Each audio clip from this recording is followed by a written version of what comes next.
All right. Hello. My name is Michael Dyer, the TCC program manager for the city of Oakland, and we're sitting here with Gavin Raders. Gavin, would you like to introduce yourself?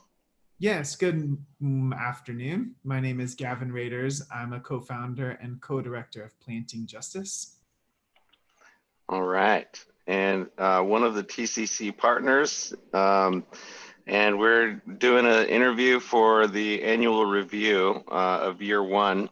So I'm going to get right into the questions. Can you share some major grant milestones that you've completed in the last year? Sure.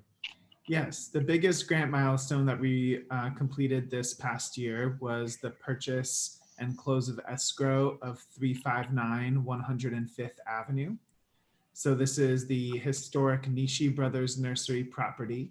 It's a 3-acre property, and it's the center of our TCC work from Planting Justice.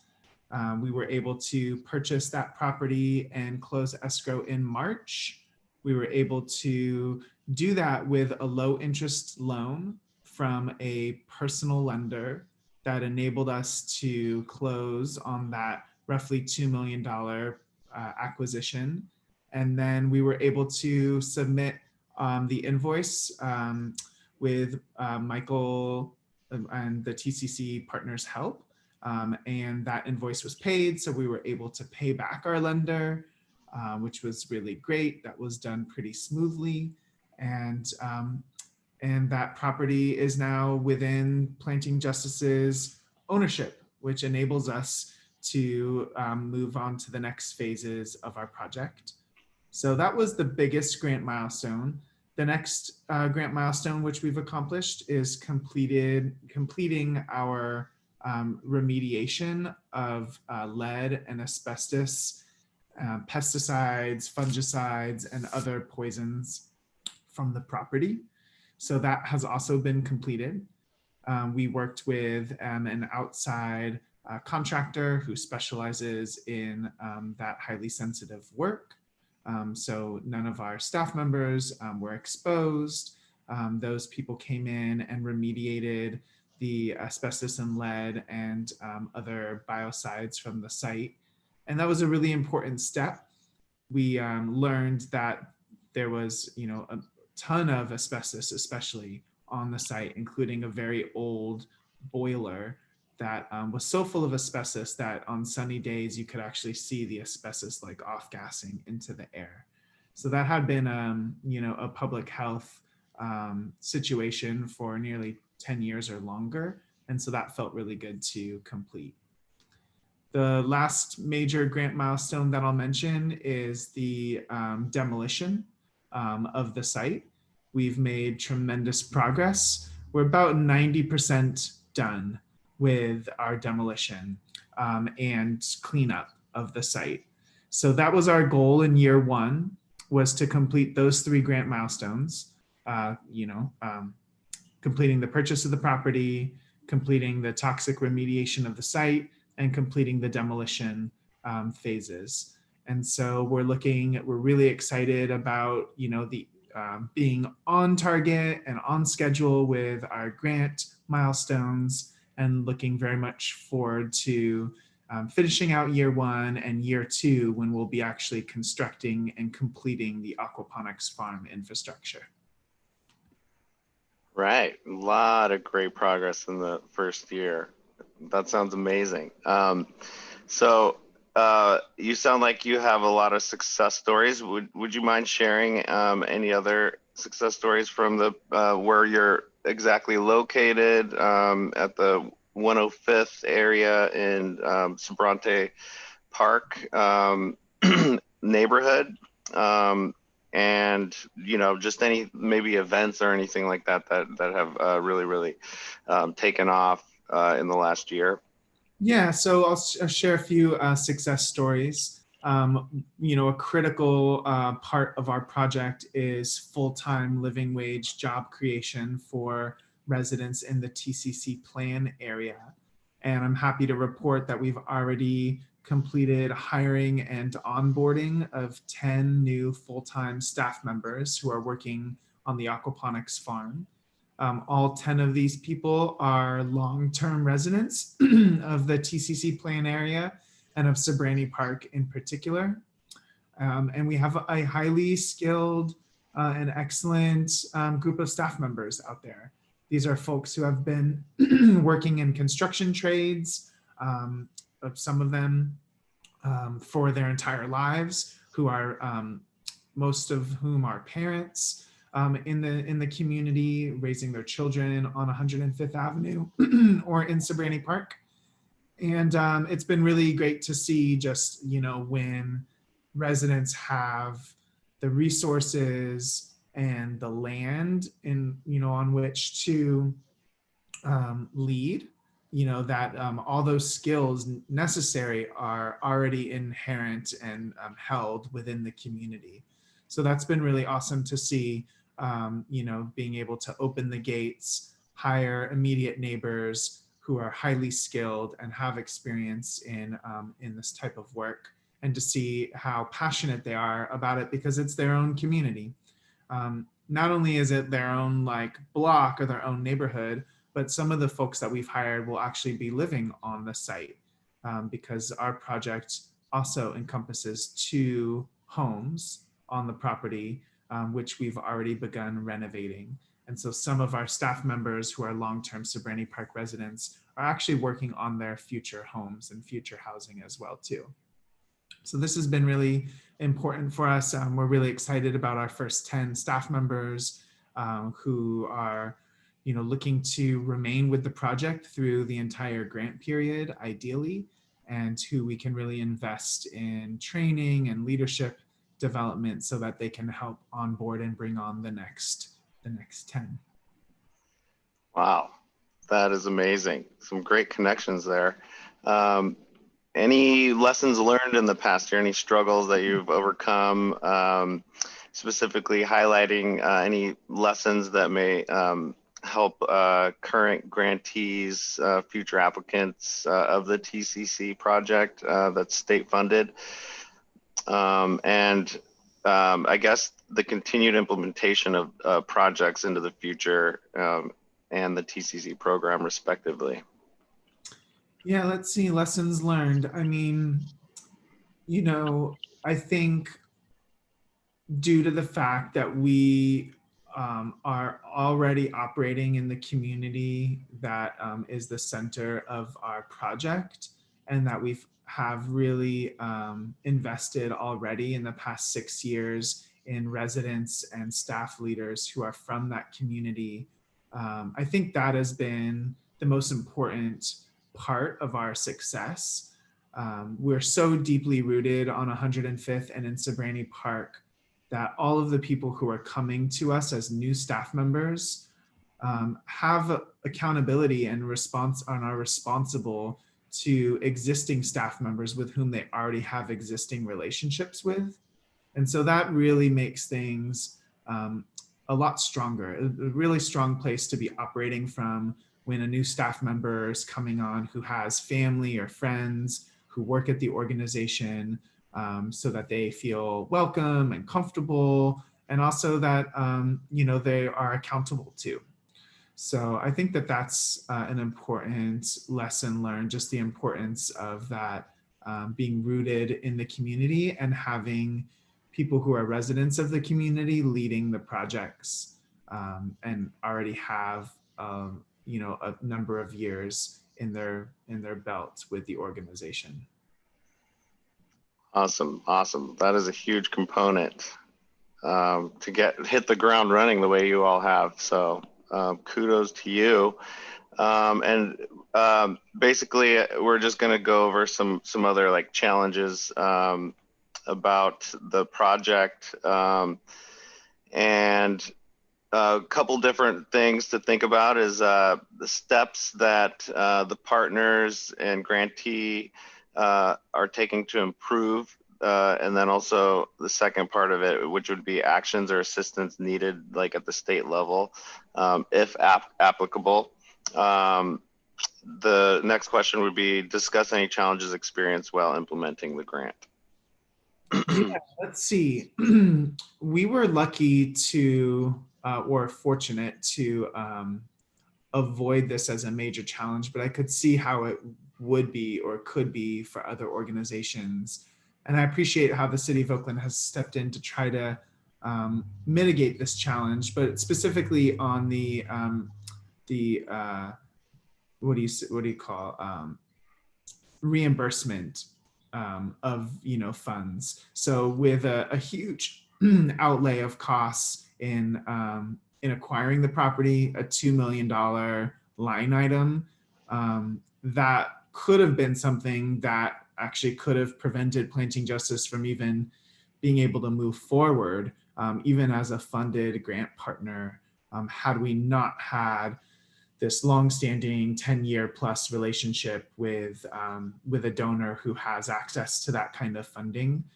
So I feel like we really just kind of skirted by, quite lucky in a sense, that this didn't prevent us from being able to move forward. But had we not had access to $2 million to purchase the property before our reimbursement came in, that could have been a huge thing that could have derailed our project. But like I said, that wasn't something that we really experienced because we were very fortunate to have that relationship with the lender. Absolutely. And I can't really think of any other major challenges that we have come across while implementing the grant thus far. The amount of work is pretty I wouldn't say overwhelming, but there's a ton of work to do on the site, and so some challenges are sort of a little bit outside of our control as well too. Like we have a homeless encampment within about 100 feet of the site, and unfortunately there are gunshots that are happening quite regularly behind the fence as a part of that homeless encampment. It makes our staff feel, insecure a lot of times when that's happening. It's a pretty regular occurrence. We found many bullets and bullet casings inside the property. So there's just that kind of security concern that's related to the economic and social instability in Deep East Oakland in general, and on 105th and in Sobrani Park in particular. So that's a challenge as well too that we face out there. Luckily, no one's gotten hurt, but it does make people feel insecure on the site, and doesn't seem to be something that we can really control or do anything about at this moment, but challenge. Yeah, absolutely. Staff safety and safety of the surrounding community. That's something that, the city of Oakland struggles with as well, distributing resources to, these areas that are experiencing this sort of violence and things like that. So definitely feel you on that challenge. And as far as like the state and TCC, Strategic Growth Council, support or moving forward, I'm wondering if that may be something that we could tag for something in the future, if you were going to get this grant in the future, knowing these concerns, having maybe within the purview of the grant to offer some sort of homeless pathways out of the area, or ADUs in the surrounding area where there could be some sort of increased activity, increased security of some sort coming through there. I know exactly where you're talking about. It's right under the freeway, right next to it's between your property and the railroad.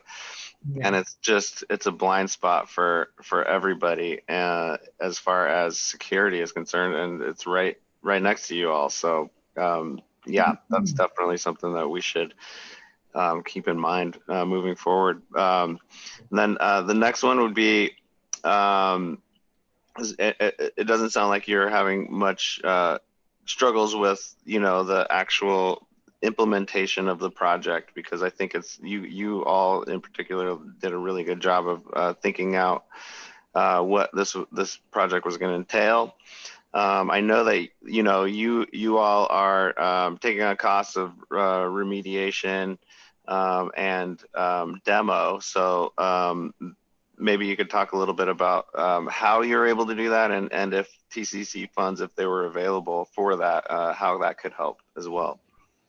Yeah, thanks. There's a lot of, important projects as part of this package. And so the 28 million in funding it's huge, and yet we have to find funding from other sources in order to fully implement the project. The bulk of the funds, and more than 80% of the funding that is coming to Planting Justice through TCC has gone directly to the Nishi family in order to purchase the property. Luckily, we do have additional funds available through TCC for the build out of the aquaponics farm. So we're really looking forward to being at that stage where we've completed demolition and we're ready to make those large line item purchases of greenhouses and other materials, which we are excited to be able to bill the TCC funds for. But in the meantime, we've had to raise quite a bit of additional funding in order to complete the demolition and remediation. But honestly, the TCC funds enable us, to give us a huge boon of support in being able to leverage that funding.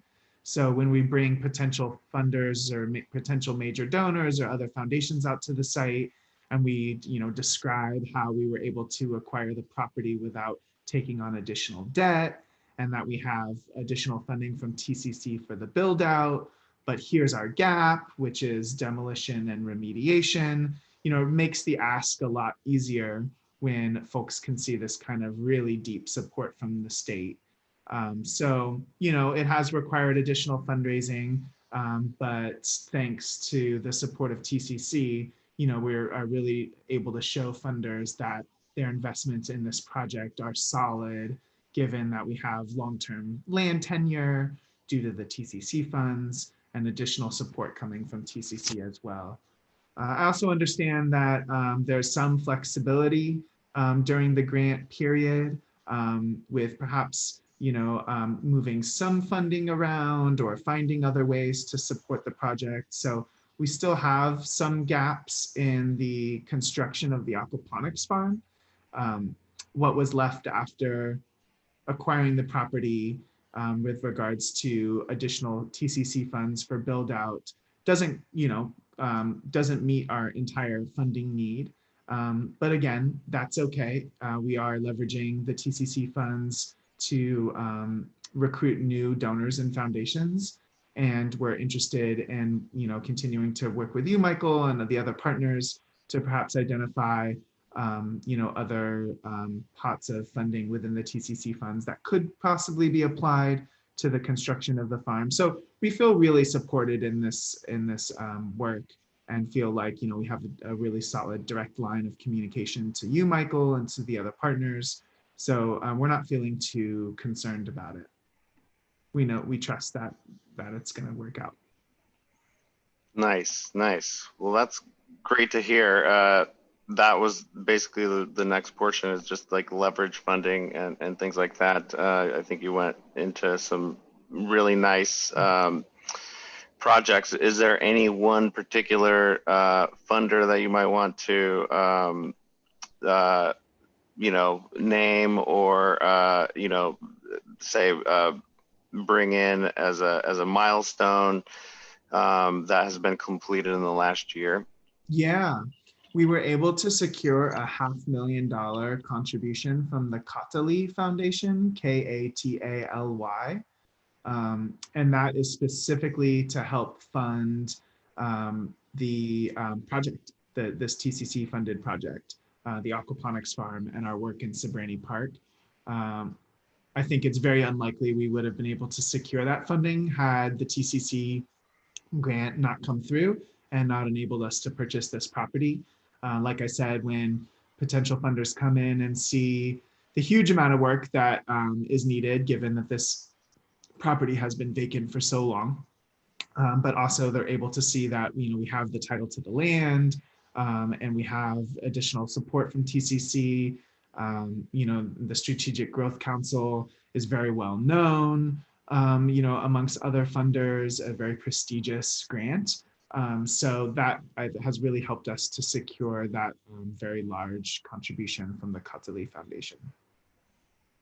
That is amazing. That's awesome that you all didn't stop with one grant. You're using it to build on. You probably have foresight that some of the projects are going to be underfunded. There's going to be gaps, and you went out. You're going out and going and asking and bringing people out to visit.